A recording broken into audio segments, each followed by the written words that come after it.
நீங்கள் பார்த்துக் கொண்டிருப்பது உங்கள் விஜய்.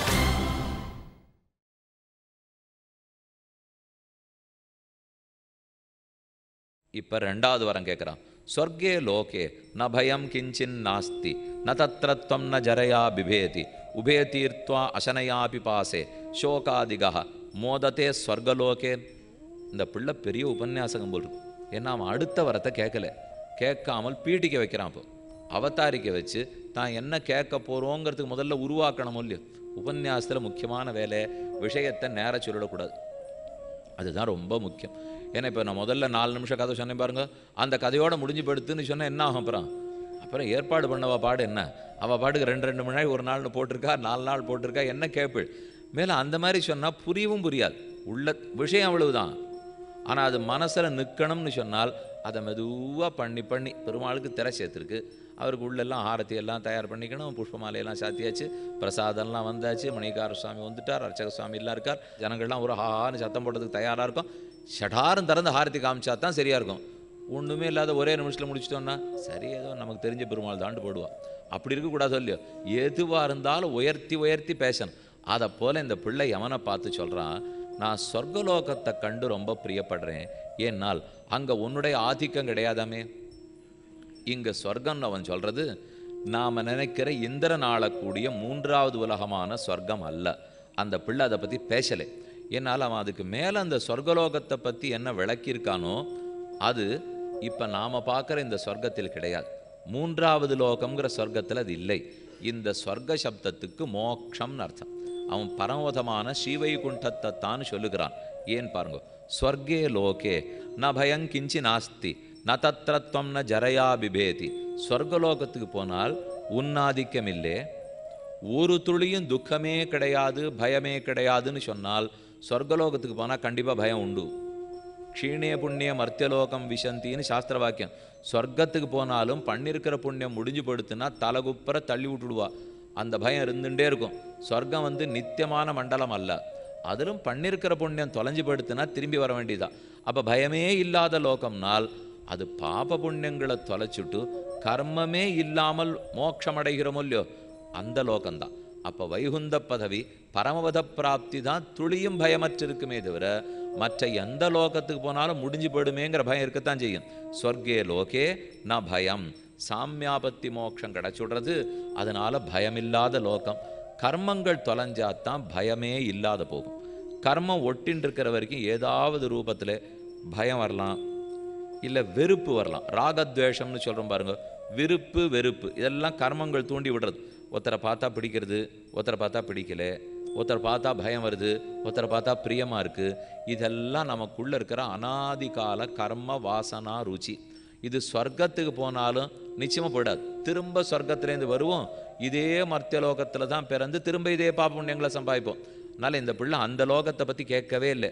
அவன் திரும்ப வாராத முக்தி, பரமைஸ்வர்யமான பரமதாமமாகிற பரமபதத்தையே சொல்லுகிறான். ந தத்ரத்வம், அங்கு நீர் இல்லை, ந ஜரயா பிபேதி, அங்கே மூப்பு கிடையாது. ஜராங்கிறது மூப்பு, வயசாண்டே போகிற சொல்லி இந்த இடத்துல நரைக்க ஆரம்பிக்கிறது, அப்படி எல்லாம் தெரிய ஆரம்பிக்கிறது, கண்ணாடி முன்னாடி நிற்கிறோம். அதுக்கப்புறம் இது இப்படியே விட்டுடலாமா அப்படின்னா கொஞ்சம் படித்தவனு ஒத்துப்பா. இல்லை இளமை போயிடுதுன்னு சொல்லுவாளே, அதுக்கு எதானு களிம்பெல்லாம் பூசிக்கலாமா, எதானு பண்ணிக்கணுமா, கொஞ்சம் மாற்றிக்கணுமாலாம் யோசிப்போம். வெளுப்பாக இருக்கிறவ கருப்பாக இருக்கிறவ எல்லாரும் வெளுப்பாகணும்னு பூசிக்கிறா, தலைமயிர் வெளுப்பாக இருந்தால் கருப்பாகணும்னு பூசிக்கிறா. ரெண்டும் மாற்றி இப்போ ஒன்றும் கருப்பு பிடிச்சிருக்குன்னு சொன்னால் எல்லாத்தையும் கருப்பாக விட்டுடணும், இல்லை வெளுப்பு பிடிச்சிருக்குன்னு சொன்னால் எல்லாத்தையும் வெளுப்பாக விட்டுடணும். முகம் கருப்பாக இருந்ததுன்னா வெளுப்பாக எண்ணமா, தலைமயிர் வெளுப்பாக இருந்ததுன்னா கருப்பாக எண்ணமா, இருக்கிறபடி விடப்படாது போல் இருக்கு அதையும். இதுதான் எல்லாருக்கும் இப்போ ஆசையே. அதாவது இருக்கிறபடிக்கு விட்டுட்டோன்னா காசு செலவில்லை. முதல்ல ஞாபகம் வச்சுங்க, அவாவா சேர்க்கணும்னு பார்க்குறமோ இல்லையோ, இந்த ரெண்டையுமே பண்ண முயற்சிக்கலைன்னா நன்னா பணம் சேர்த்துடலாம். செலவே இல்லையே. எதுக்கு வேணுமோ அதுக்கு செலவழிப்போம். காய்கறி வாங்கி சாப்பாடு சாப்பிட்டுட்டா மட்டுமே எல்லா செலவுங்கிறது இல்லை. அதுதான் இருக்கிறதுலையே குறைச்சலான செலவு. அதை விட நம்ம பட்டாட்டோபத்துக்கு பண்ணுற செலவு தான் அதிகம். கேட்குறச்சே மட்டும் உதர நிமித்தம் பகுகிருத வேஷம்னுவா. இங்கே வேலைக்கு போகிறேன், அங்கே வேலைக்கு போகிறேன், இவ்வளோலாம் ஏன் தெரியுமா சுவாமி சிரமப்படுறேன்? எல்லாம் வயிற்று பாட பார்க்கறதுக்காகத்தான். வயிற்று பாட பார்க்கவா இவ்வளோ பெரிய வேலையெல்லாம் பார்க்கணும்? அதெல்லாம் ஒன்றும் அவசியமே இல்லை. வயிற்றுப்பாட்டுக்கு தேவை ஏதோ 5000 7000 8000 10000 அது போர். அதுக்கு மேலே லட்சமும் 10 லட்சம் சம்பாதிக்கணும்னா அது வயிற்றுப்பாட்டுக்காக அல்ல, அகங்காரத்துக்கு தீனி போடுவதற்காக அவ்வளவுதான் பண்ணுறமே தவிர. அதனால் அதுலேருந்து நாம தானே வெளியில் வரணும். இந்த வயசில் அந்த பிள்ளைக்கு அது தெரிஞ்சிருக்கு. அவன் சொல்கிறான், நரையே கிடையாது, மூப்பே கிடையாது, எப்போதுமே வைகுந்தத்தில் இளமையோடு இருக்கும். உபே தீர்த்வா அசனையா அபிபாசே, அபிபாசா தாகம் கிடையாது, அசனா அனசனா பசியே கிடையாது, பசி கிடையாது, தாகம் கிடையாது, மூப்பு கிடையாது, துக்கம் கிடையாது. இப்படிப்பட்ட லோகத்துக்கு போகணும்னால் இது இத்தனையும் இல்லாத லோகம் பரமபதம் மட்டும்தான் உபனிஷத்தே சொல்கிறது. என்ன 8 விதத்தில் நமக்கு சாமியாபத்தி கிடைக்கும். வைகுந்தத்தை அடைஞ்சிட்டோம்னால் ததா வித்வான் புண்ணிய பாபே விதூய நிரஞ்சனஹா பரமம் சாமியமுபைதி. அங்கு போனப்புறம் பிரம்மத்தோட சாமியாபத்தி கிட்டும். 8 குணங்களில் கிட்டும். அதாவது மரணம் கிடையாது, பிறப்பு கிடையாது, மூப்பு கிடையாது, நமக்கு எதுவுமே இந்த பிபாசா தாகம் கிடையாது, பசி கிடையாது, எந்த விதமான வியாதி கிடையாது, இது ஒன்றுமே இருக்காது. அதனால தான் அபஹத பாப்மா விஜரஹா விமுருத்யு விஷோகா விஜிகித்ஸா அபிபாசா சத்தியகாமா சத்திய சங்கல்பா. இந்த 8 இருக்கிற லோகம் சொர்க்கலோகம் இல்லை. இந்த 8 இருக்கிற லோகம் நித்தியமான மண்டலம், நித்திய மண்டலம். அதனால் அதைத்தான் இந்த பிள்ளையே சொல்கிறான். அங்கே யமனுக்கும் வேலை கிடையாது, வயசானத்துக்கும் வேலை கிடையாது, காலமே ஓடாது. உபய தீர்த்வா இது இத்தனையும் தாண்டி அங்கு போவோம். அதற்குண்டான இப்போ எதுக்கு இது இந்த பிள்ளை சொல்லியிருக்கான்னா, அப்பேற்பட்ட லோகத்துக்கு போகிறதுக்கு சாதனமாக இருக்காமே அக்னி வித்யா. அந்த அக்னி வித்யா மகாத்மத்தை எனக்கு சொல்லணும். அந்த சாதனம் அக்னியை எப்படி உபாசித்தா மோட்சத்துக்கு போகலாமோ அந்த கருத்து, அந்த ரகசியத்தை எனக்கு சொல்லிக் கொடுக்கணும்னு பிள்ளை கேட்குறான். அக்னி உபாசனம் பண்ணால், அதுவன் தினப்படி அக்னியை உபாசனம் பண்ணுறவனாக இருந்தால் மோட்சமே கிட்டும்.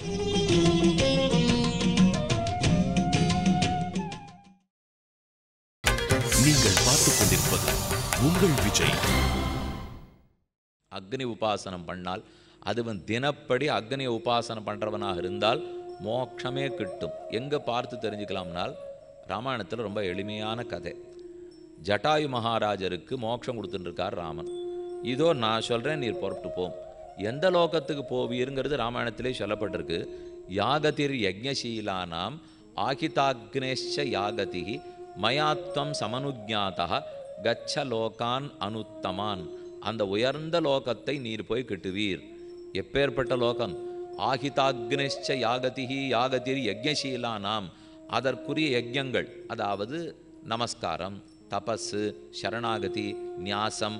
நியாசம் ரொம்ப சிறந்த யஜ்ஞமோ இல்லையோ, தஸ்மான் நியாசமேஷாம் தபசா அதிரிக்தமாகுன்னு சொல்லுவார்கள்.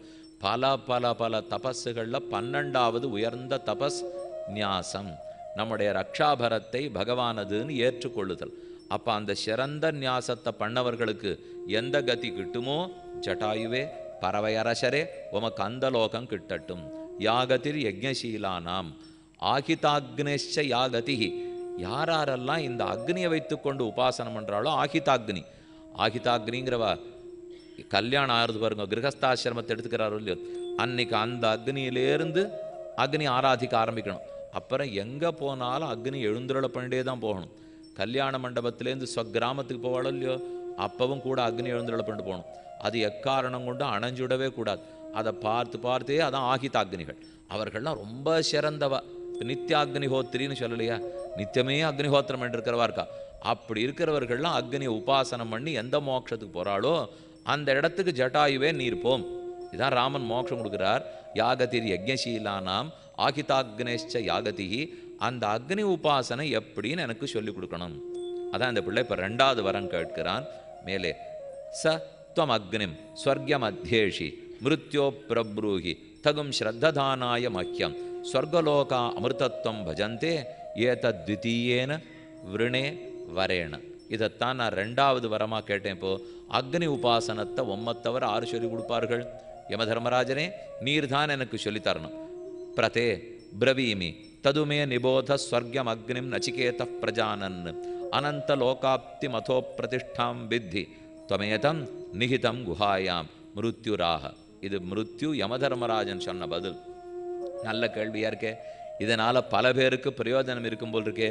அப்போ அவர் சட்டுன்னு என்ன பண்ணுறார், நீ இப்போ அக்னி உபாசனம் பண்ணி மோட்சம் போகிறதுக்கு வழி தானே கேட்ட, அதை உனக்கு நான் சொல்லித்தரேன். அதோட கூட நானாக ஆசைப்பட்டு ஒன்று தரேன், வாங்கிக்கோ. கூட நம்ம ஏதானு ஒன்று கேண்டு போவோம், கூட வச்சுக்கோ, இந்தார மேலே வச்சுக்கோ, அப்படின்னு கொடுப்பாளோ இல்லையோ. ரொம்ப பெரியவர்கள் பிடிச்சிருந்துன்னா அந்த மாதிரி நம்ம கொடுப்பா. அதே போல் இப்போ சதஸுக்கு போகிறோம், ரொம்ப நாளாக வாக்கியார்த்தம் சொன்னார், சதஸுக்கு சம்பாவனை 100 ரூபா வச்சுருப்பா. ஜீயர் சுவாமிக்கு ஒரே திருப்தி, ரொம்ப நாளாக சொன்னேன், இந்த உத்தம சம்பாவனை கூட 100 ரூபா, உனக்கு ஒரு ஷால்வை போத்தினா ஒரு தோடா வேண்டு போங்கிறாரு. அதை போலத்தான் இப்போ யமனுக்கு ஒரே ஆனந்தம். இந்த பிள்ளை ரொம்ப நன்னா கேட்டாருங்கிறதுக்காக உனக்கு அக்னி உபாசனத்தை சொல்கிறேன், உன் பேர்லேயே இன்னிலேருந்து அக்னி ஏற்படுத்துகிறேன். அதான் அவர் கூட கொடுத்தது. இப்போ இதையும் சொல்லி கொடுத்தார். அவன் பேர்லேயே அக்னி ஏற்படுத்தினார். ஏற்படுத்திட்டு லோகாதிம் அக்னின் தமுவாச்ச தஸ்மை யா இஷ்டகா யாவதீர்வா யதாவா சச்சாபி தத் பிரத்யவதத்யதோக்தமதாஸ்ய மிருத்யு புனரேவாக துஷ்டா. அந்த அக்னி உபாசன மந்திரத்தை நான் சொல்கிறேன், இப்போ நீ திருப்பி சொல் அப்படின்ட்டு அவர் இப்போ எப்படி உபாசனம் பண்ணுன்னு சொல்கிறார். ரொம்ப துல்லியமாக அந்த பிள்ளை முதல் தடவை கேட்டுருந்ததுலேயே திருப்பி சொல்லியிருக்கான். அதை கேட்டு அவருக்கு ரொம்ப திருப்தியான். புனரேவாக துஷ்டா, மேன்மேலும் சந்தோஷமடைந்தவரான யமன் ஷட்டென்று தன் பிரீத்தியை வெளிப்படுத்துகிறார். தம் அப்ரவீத் பிரியமான மகாத்மா வரம் தவேஹாத்ய ததாமி பூயா தவைவ நாம்னா பவிதாயம் அக்னிஹி, தவைவ நாம்னா பவிதாயம் அக்னிஹி, உன் பெயராலேயே இந்த நெருப்பு இனிமேல் வழங்கப்படட்டும். தவைவ நாம்னா அக்னிஹி சிருங்காம் சேமாமநேக ரூபாம் கிருஹாண. இந்த நெருப்பை பற்றி, இந்த அக்னியை பற்றி உனக்கு மேலும் மேலும் நன்னா சொல்லித்தரேன், தெரிஞ்சுக்கோ அப்படின்னு உபாசன மகாத்மத்தையே சொல்லிட்டார். உபாசனை எப்படி பண்ணணும்னு சொல்லிட்டார். திருநாச்சிகேதாக்னின்னு ஒன்று அங்கே சொல்லப்படுது. இந்த விஷயத்தை மட்டும் கொஞ்சம் நீங்கள் கூர்ந்து கேட்டுக்கணும். நாம் இப்போ இதை பண்ண போகிறதில்லை, இப்போவே சொல்லிடுறேன். ஏன்னா இப்போ இதை கேட்ட உடனே இப்போ போய் திரும்பி ஏதானு பண்ணணுமா, நாச்சிகேதாக்னி நம்ம வீட்டில் இருக்கா, அது எப்படி உபாசனம் பண்ணணும்னு இப்போ அடி என்னை கேட்க வேண்டாம். எல்லாத்துக்கும் சேர்த்து பெருமாள் திருவாராதன பெருமாள் தான் இப்போ இன்றைக்கி இருக்கிற. ஏன்னா இதெல்லாம் கலியுகத்து விஷயம் இல்லை, என்றோ இருக்கிற விஷயம். இன்றைக்கி இருக்கிற யுகத்துக்கு சரணாகதி செய்து பெருமான் அனுகிரகத்தை எதிர்பார்த்துன்னு இருக்கலாம். இருக்கிற வாழ்க்கைக்குள்ளே அதுதான் நடக்க போகிறதே தவிர நாம் இனிமேல் திருநாச்சிகேதாக்னிக்கு போய் எங்கே தேட போகிறோம்? பின் இப்போ எதுக்காக இங்கே சொல்லிட்டு இருக்கிறதெல்லாம்? இது இல்லைன்னா சொல்லிக்கவே வேண்டாம். என்னால் அதத்தனை உபாசனம் பண்ணி மோட்சம் போக முடியாது. ஆனால் இவ்வளவு கஷ்டமான வழிகளில் இவ்வளவு வைராக்கியம் இருக்கிறவாளுக்கு கிடைக்கிற மோட்சம் சரணாகதிங்கிற ஒரு சின்னத்தினால் நமக்கு கிடைக்கிறதேங்கிற உண்மை புரியணும் இல்லையோ. இல்லைன்னா நமக்கு கிடைக்க போகிற வஸ்துனுடைய ஏற்றமே தெரியாது போடும். நாம் சின்னதாக பண்ணியிருக்கோம். இப்போ 10 ரூபா கொடுத்தா 10 ரூபா பொருள் தானே கிடைக்கும். 1000 ரூபா பொருளை பற்றி திரும்ப திரும்ப திரும்ப நான் இங்கே நன்னா சொல்கிறேன்னு வச்சுங்களேன். இப்போ நம்ம கடைக்கு போகிறோம், முதல்ல ஏற இறங்க பார்த்துட்டு எப்படிப்பட்ட புடவை எடுத்து போடணுமோ அப்படித்தான் அவளே போடுவாள். உங்களுக்கே தெரியுமோ இல்லை? இப்போ நான் வந்திருக்கிறோம், முதல்ல வாசலில் வரதில் எந்த வண்டின்னு பார்த்துடுவா. அதுலேருந்து ஆரம்பம். அந்த வண்டியிலேருந்து உள்ளே வந்து தான் அதுக்கு தகுந்த புடவை தான் வெளியில் வரும், அதுக்கு தகுந்த வேஷ்டி தான் வரும். நான் ஏதோ இப்போ 2 சக்கர வாகனத்தில் வந்து கொண்டு வந்து நிறுத்திருக்கேன்னால் சரி ஒரு 7-8,000 ரூபாயில் காட்டலாம். ரொம்ப பெரிய படஹாட்ட ஒரு வண்டி வந்து நிற்கிறதா 20,000க்கு கீழே காட்டவே கூடாது. அதெல்லாம் வச்சுருக்காளோ இல்லையோ. அதனால் இப்போ அது மேலே இருக்கிறது நமக்கு தெரியவே தெரியாது. நமக்கு ஏதோ 5,000 ரூபா புடவை தான் தெரியும்னா தெரியும். ஆனால் ஒருத்தர் அதெல்லாம் நீ ஒன்றும் கவலையப்பட வேண்டாம், இப்போ உங்கள் இஷ்டத்துக்கு பாருங்கோ, எதுவாக இருந்தாலும் சரி. இவர் தொட்டு தொட்டு பார்த்துக்கிறார், நம்ம கொண்டு இருக்கிறதே 5,000, இவா எடுத்து போடுறதெல்லாம் 20,000 இருக்கேன்னால் கவலை வேண்டாம், உங்களுக்கு எதுவாக இருந்தாலும் இந்த 5,000 கிடச்சிரும். நீங்கள் 25,000 ரூபா புடவை எடுத்தால் கூட 5,000 ரூபா. அப்படின்னா நமக்கு என்ன தெரியுமா வேணும்? 25,000 ரூபா புடவை பற்றி இன்னும் தெரிஞ்சுக்கணும்னு ஆசைப்படுவோம். ஏன்னா 5 ரூபாய்க்கு அத்தனை கிடைக்க போகிறது இல்லையோ. அதே போல தான் இங்கேயும் இந்த அக்னி உபாசனத்தால் எப்பேற்பட்ட இடத்துக்கு போக போகிறோன்னு இதை தெரிஞ்சுட்டா தான் இது இத்தனை நம்ம என்னமோ நமகான்னு ஒரு வார்த்தை சொன்னதுக்கு பெருமாள் கொடுக்குறாருன்னு அப்போ தானே தெரியும். இல்லைன்னா அந்த மகாத்மன் தெரியாமலே போயிடுமோ இல்லையோ. அதுக்காகத்தான் இத்தனையுமே கெடுக்கிறோம். இப்போ திருநாச்சிகேத்திரிபிரேத்திய சந்தேன் திரிகர்மகிருத் தரதி தரதி திரிகர்மகிருத் தரதி ஜன்ம மிருத்யு பிரம்மயஜ்யம் தேவமீட்யம் விதித்வா நிச்சாயேமாகும் சாந்திமத்யந்தமேதி. ரொம்ப ஆச்சரியமான மந்திரம். திருநாச்சிகேத்திரிபிரேத்திய திருநாச்சிகேதாக்னி திருகர்மகிருத் அத கர்மஸ்தௌதி. இப்போ நான் நாச்சிகேதாக்னி ஏற்படுத்திட்டு அதை உபாசனம் பண்ணணும்னு சொன்னேனே, அந்த உபாசனம் திருநாச்சிகேத உபாசனம்னு பேர். அந்த உபாசனத்துக்கு என்ன மகாத்மியம்னு சொல்கிறேன் கேள். அதிலே திருகர்மகிருத் 3 கர்மங்களை செய்பவன் இந்த 3 அக்னிகளை ஆராதிக்கிறான். எந்த 3? இஜ்யா, அத்தியன, தானரூப, திருகர்மகிருத். இஜ்யா யாகம் பண்ணுறவர், அத்தியனம் வேதாத்தியனம் பண்ணுறவர், தானம் தானம் பண்ணுறவர். அப்போ யஜ்யம் பண்ண வேண்டும், அத்தியனம் பண்ண வேண்டும், தானம் பண்ண வேண்டும். இதை பண்ணுறவன் தான் 3 கர்மங்களை செய்கிறவர். திருகர்மகிருத் தரதி ஜன்ம மிருத்யு. அவன் இந்த அக்னியை உபாசனம் பண்ணி கொண்டிருந்தால் ஜன்மத்தையும் மிருத்யுவையும் தாண்டுகிறான். மறுபடியும் அவன் பிறக்கப் போவதில்லை, மறுபடியும் அவனுக்கு இறப்பும் கிடையாது. இதை தாண்டி விடுகிறான். வாரத்ரயம் நாச்சிகேதஸ்திதோ அக்னிர்யேன என்று திரிபித்தைர் அக்னிபிகி ஹேதுபிகி சந்திம் உபாசனேன சக சம்பந்தம் சந்திம் திரிகர்மகிருத்தர ஜன்மமிருத்யு பிரம்மயஜ்ஞம் பிரம்மஜக்ஞம் தேவமீட்யம் விதித்வா நிச்சாயேமாகும் சாந்திம் அத்தியந்தமேதி. அவன் முக்கியமாக தெரிஞ்சிக்க வேண்டியது ஒன்று உண்டு. இந்த இடத்துல நாம் தெரிஞ்சிக்க வேண்டியது, கர்மங்களால் மட்டும் மோட்சத்துக்கு போட முடியுமான்னா போக முடியாது. இப்போ நாம் ரொம்ப நன்னா இந்த அக்னிக்குன்னு குண்டங்கள்லாம் ஏற்பாடு பண்ணி தினப்படி அதுக்கே ஒரு 200 ரூபா 300 ரூபா செலவழித்து 3 மணி நேரம் உட்கார்ந்து ரொம்ப நன்னா அந்த அக்னி ஆராதிச்சிட்டோம். அதனால் மோட்சம் அடைஞ்சு விடலாமான்னா முடியாதுங்கிறார் அவர். அது கர்மபாகம். அந்த கர்மபாகத்துக்கு மேலே அவனுக்கு ஒரு ஞான பாகம் இருக்கணும். இந்த அறிவோடு அந்த கர்மத்தை பண்ணால் தான் அது சிறக்கும். இப்போ நம்ம உட்காண்டிருக்கோம், என்னென்னமோ விஷயம் நாச்சிகேதா அக்னியை பற்றி கேள்விப்படுறோம், கட்டோபனிஷத்தை பற்றி கேட்குறோம். அக்னின்னு கேள்விப்பட்ட உடனே நாளை கார்த்தாலேருந்து நம்ம வீட்டில் இருக்கிற அக்னி பகவானுக்கு விரும்பிக்கான ஆராதனை பண்ண ஆரம்பித்தா வந்துருமா? அப்படி வராது. அதுக்கு மேலே அதற்குன்னு உரிய ஞானத்தை வளர்த்துண்டாகணும். என்ன ஞானம் வேணும்னு சொல்கிறார்.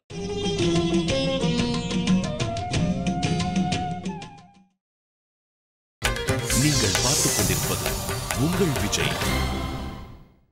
பிரம்மஜக்ஞம் தேவமீட்யம் விதித்வா பிரம்மம் பிரம்மம் பிரம்மஜ பிரம்மத்திலிருந்து பிறந்தவனான ஜீவன் அர்த்தம் பண்ணிக்கணும்.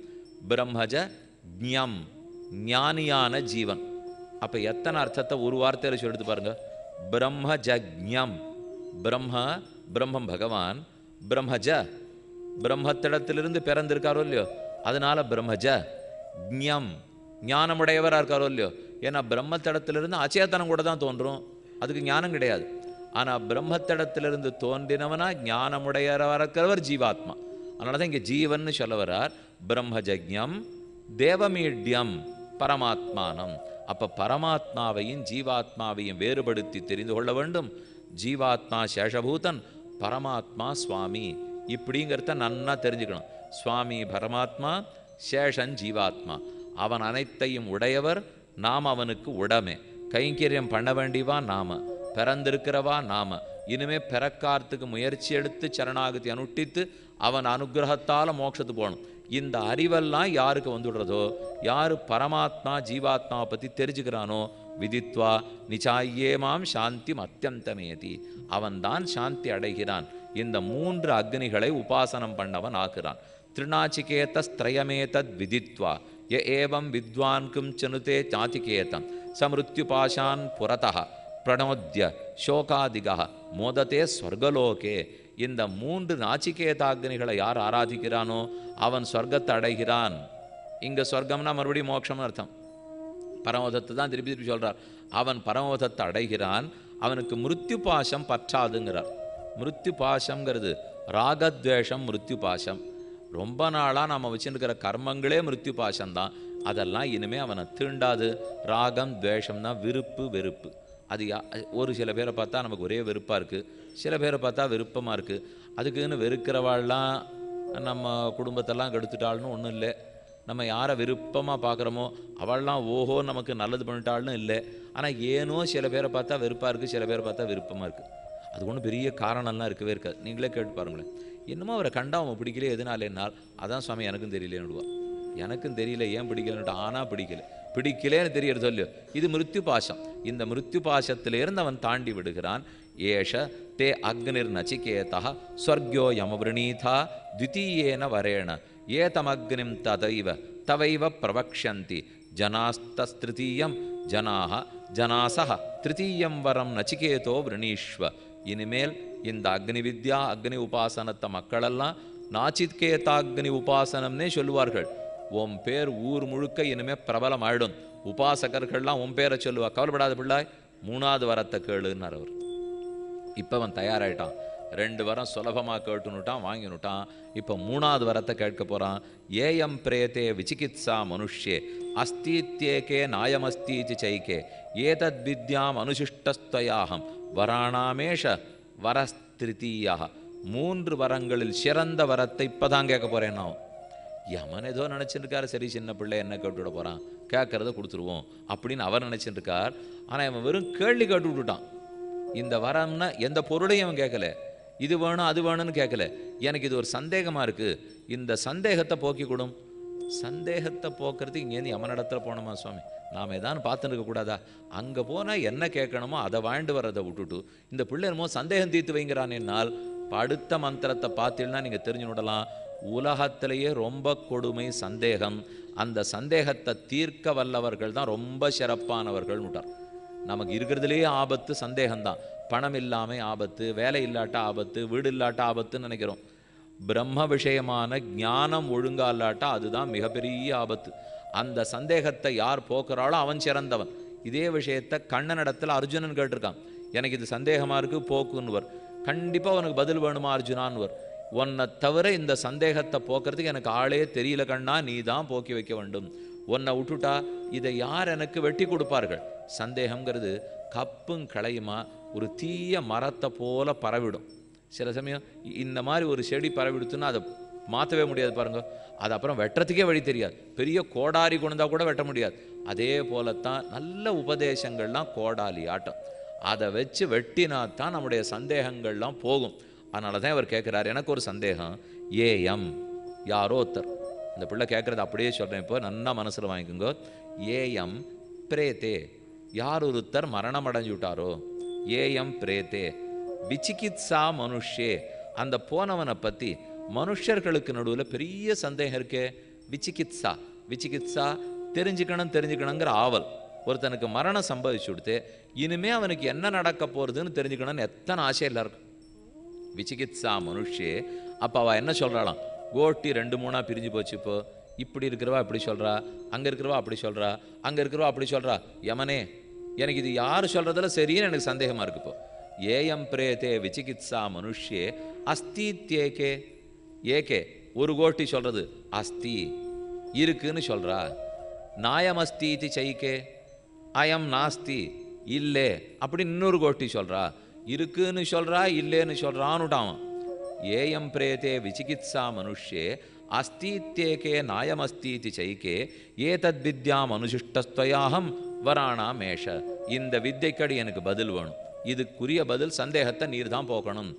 இப்போ ஒன்று முதல்ல பார்ப்போம். இவன் என்ன சொல்கிறான், இந்த உயிர் விட்ட விற்பாடு, ஆத்மா புறப்பட்ட விற்பாடு இது மரணம் ஏற்பட்டு கொடுத்தா இதற்கப்புறம் இருக்குங்கிறா இல்லைங்கிறான்னு கேட்குறான் பிள்ளை. நமக்கு என்ன தோணும்னால், மேலே பிறவி உண்டா, பிறவியே கிடையாதா? ஒரு கோட்டி அடுத்த பிறவி உண்டுங்கிறா, இன்னொரு கோட்டி அடுத்த பிறவி கிடையாதுங்கிறா. அவ்வளோதான் நம்ம கேட்க தோணும். இப்படியா இருந்ததுன்னு வச்சுங்க. கொஞ்ச நாள் முன்னாடி நான் சொன்னேன் இல்லையோ, இந்த வத்தல் தொத்தல் மாட்டை கொடுத்து எந்த புண்ணிய லோகத்துக்கு நீர் போகிறதா இருக்கீர் என்று பிள்ளை கேட்டானா, அந்த கேள்வி கேட்கச்சேவே ஆத்மா இங்கிருந்து பிரிஞ்சு இன்னொரு லோகத்துக்கு போகும், வாழும், வேற பிறவி இருக்குது. இந்த நம்பிக்கை இல்லாட்டா அவன் ஏன் அந்த கேள்வி கேட்டிருக்க போகிறான்? இப்போ கேட்குறச்சே மடுத்த பிறவி இருக்கா இல்லையான்னு கேட்குறாளே, அது அத்தோடையே முடிஞ்சு போயிடுமான்னு கேட்குறாளேன்னு இருந்தால் நீர் என்ன வேணா மாட்டை கொடுத்துருக்கோன்னு அவன் கவலையப்பட்டிருக்க மாட்டான். எப்போ நீர் புண்ணியலோகத்துக்குன்னு ஆசைப்பட்டுட்டு மாட்டை கொடுத்துட்டு கடைசியில் பாபலோகத்துக்கு போயிட போறீரேன்னு பிள்ளை சந்தேகப்பட்டிருக்கான். அந்த சந்தேகப்பட்டதுலேருந்தே மறுபிறவி இருக்குங்கிறத அவன் ஒத்துனுட்டான். இல்லைன்னா தானத்தை பற்றியே கவலைப்பட்டிருக்க மாட்டானே. இந்த பசு கோதானம் பண்ணணும், யஜ்யம் பண்ண போகிறோம், உயர்ந்த லோகத்துக்கு போக போகிறோம், இதுவே அவனுக்கு நம்பிக்கை இருந்திருக்காது. அந்த நம்பிக்கை இருந்திருக்கு. அப்போ அவன் என்ன கேட்குறான், இருக்குங்கிறா இல்லைங்கிறாள்னால் அவன் இதுக்கப்புறம் பிறவி உண்டா, பிறவியே கிடையாதா, ஆத்மாவே உண்டா, ஆத்மாவே கிடையாதா, அதெல்லாம் அவன் கேள்வியே இல்லை. அதெல்லாம் அவன் நம்புகிறான். ஆத்மா தேகத்தை விட வேறு, தேகத்திலேருந்து புறப்பட்டு தான் ஆத்மா இன்னொரு இடத்துக்கு போகிறார். அது புண்ணியலோகம் இருக்குது, பாபலோகம் இருக்குது. புண்ணியம் பண்ணவர்கள் புண்ணியலோகத்துக்கு போவா, பாபம் பண்ணவர்கள் பாபலோகத்துக்கு போவா. எல்லாம் அவனுக்கு தெரிஞ்சு தான் இருக்குது.